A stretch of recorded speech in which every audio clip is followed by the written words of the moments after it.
Tim gugus tugas percepatan penanganan COVID-19 tingkat Kabupaten Sinjai Minggu kemarin menggelar konferensi pers bersama sejumlah awak media di Media Center Percepatan Penanganan Corona yang terletak di Jalan Persatuan Raya Sinjai Utara. Konferensi pers yang juga digelar secara virtual ini membahas terkait perkembangan kasus COVID-19 yang ada di Kabupaten Sinjai. Disampaikan juru bicara penanganan COVID-19 Sinjai, Andi Suryanto Asapa, seluruh pasien yang terinfeksi virus corona yang jumlahnya 11 orang di Sinjai ini telah dirujuk ke Makassar sekitar pukul 10 pagi. Hal itu dilakukan mengikuti surat edaran yang dikeluarkan pemerintah Provinsi Sulawesi Selatan terkait alur rujukan pasien COVID-19 di tingkat provinsi.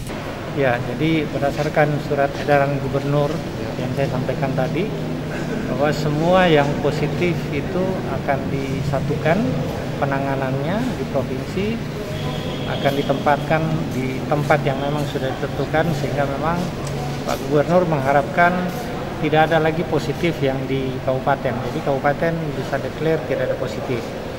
Keputusan perujukan pasien COVID-19 tersebut diklaim agar pasien mendapatkan penanganan yang optimal, mulai dari segi pengobatan hingga pengontrolan pasien. Pengobatannya harus sama seperti itu.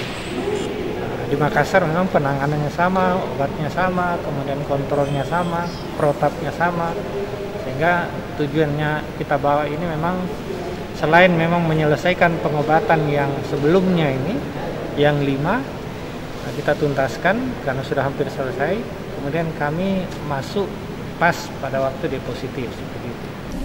Kini seluruh pasien COVID-19 yang sebelumnya mendapatkan perawatan di RSUD Sinjai tengah menjalani karantina di salah satu hotel yang dikhususkan bagi pasien yang terjangkit corona namun dalam kategori tanpa gejala atau OTG. Pemerintah berharap dengan adanya pemusatan penanganan corona di tingkat provinsi tersebut, penyebaran virus corona di daerah dapat ditekan.